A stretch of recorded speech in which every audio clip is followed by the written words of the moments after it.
నమస్తే అండి, welcome to Guntur రుచులు. ఈరోజైతే ఇక్కడ రెసిపీ బీట్రూట్తో చిన్న చిన్న ముక్కలతో చక్కగా పొడి పొడిగా ఫ్రై ఎంత బాగా వచ్చిందో చూడండి.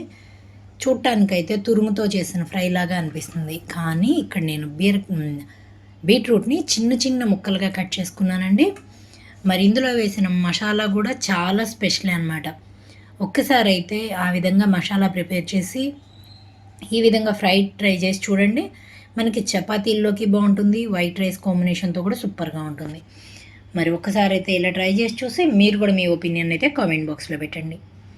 మరి నేను చేసిన మసాలాలో ఏమేమి వేసాననేది వీడియోలోకి వెళ్తూ చెప్తాను. ఈరోజు అయితే ఇక్కడ బీట్రూట్ ఫ్రై కోసం అండి చాలా సన్నగా కట్ చేసి పెట్టినాను. బీట్రూట్ని అయితే చాలా త్వరగా వేగిపోవడం కోసం ఇంత చిన్న ముక్కలు అయితే త్వరగా వేగిపోతాయి. నేనైతే ఇందులోకి ఉల్లిపాయ పెద్దది ఒకటి తీసుకొని చిన్న ముక్కలుగా కట్ చేసుకున్నాను. ఇందులోకి మసాలా కోసం పచ్చిమిర్చి మసాలా వేస్తున్నానండి. పచ్చిమిరపకాయలు నేను ఈ బీట్రూట్కి తగ్గట్టుగా తీసుకున్నాను. నేనైతే ఇక్కడ 4 తీసుకున్నాను, మధ్యలోకి కట్ చేసి వేసుకుంటున్నాను. అలాగే పచ్చి కొబ్బరి ఒక పావు చిప్ప వరకు తీసుకున్నాను ఇందులోకి. అలాగే సోంపు, బీట్రూట్కి సోంపు ఉంటే ఆ ఘాటు వాసన తెలియకుండా ఉంటుంది. అలాగే వెల్లుల్లిపాయలు ఒక 5-6 రెమ్మలు, అల్లం 1 ఇంచు ముక్క, జీలకర్ర 1 స్పూన్ వరకు, వీటన్నిటిని గ్రైండ్ చేస్తున్నాను.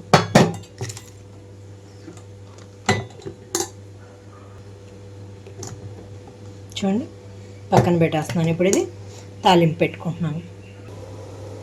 ఇక్కడైతే స్టవ్ ఆన్ చేసి పాన్ పెట్టుకున్నాను.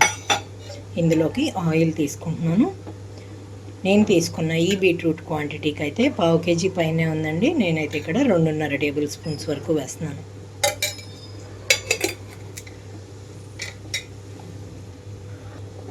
ఇక్కడైతే ఆవాలు, జీలకర్ర అలాగే ఎండుమిరపకాయలు వేసి వేయించుకుంటున్నాను.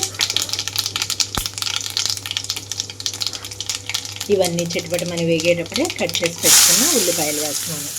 వెల్లుల్లిపాయలు మీరు మిక్సీలో వేసుకోకపోతే కొద్దిగా నలగొట్టి అయితే ఇందులో వేసుకోవచ్చు.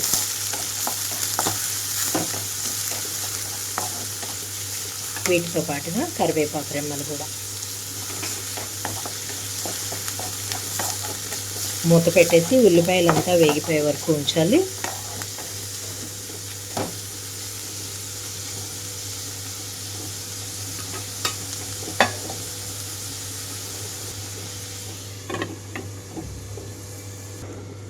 మూత తీస్తున్నాను. 3 నిమిషాల తర్వాత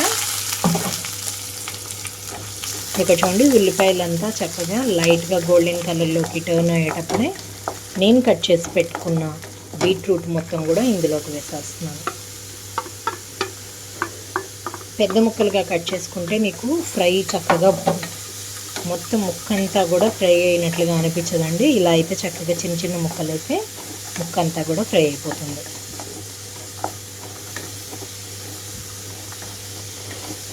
ఇప్పుడు ఇందులోకి కొంచెంగా పసుపు వేసి మూత పెట్టేస్తున్నాను. ముందుగా ముక్కలో ఉన్న నీరంతా ఇంకిపోవాలి.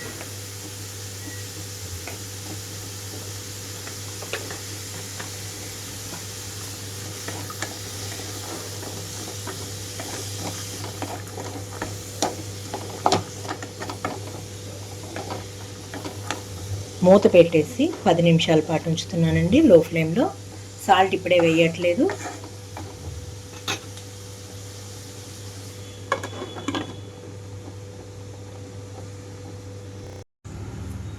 మూత తీస్తున్నానండి ఇక్కడ 10 నిమిషాల తర్వాత అయితే. ఇప్పుడు ఇందులోకి సాల్ట్ వేస్తున్నాను. ముక్క కొంచెం అయితే సాఫ్ట్ అయిపోయి ఉంటుంది కదా, ఇందులోకి రుచికి తగినట్లుగా సాల్ట్.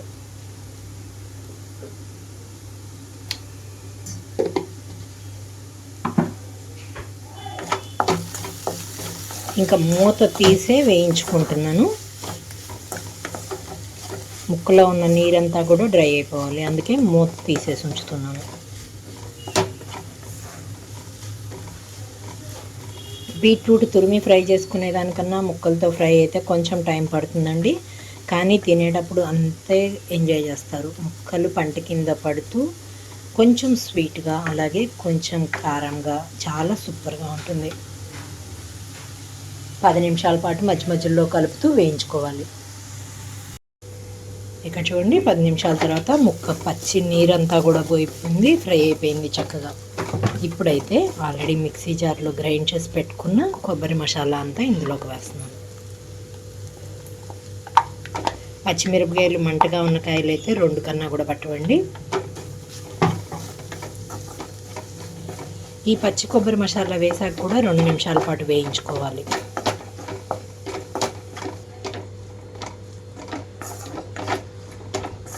మొత్తం కలిపేసిన తర్వాత 2-3 నిమిషాల పాటు లో ఫ్లేమ్లోనే ఉంచి వేయించుకుంటున్నాను.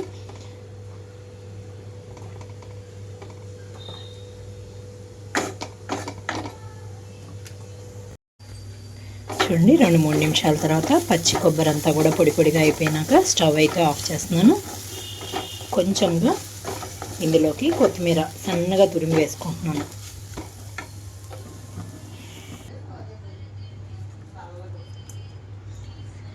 కొంచెం కొత్తిమీర తురుము కలిపేసేసి సర్వింగ్ బౌల్లోకి తీసేసుకుంటున్నాను.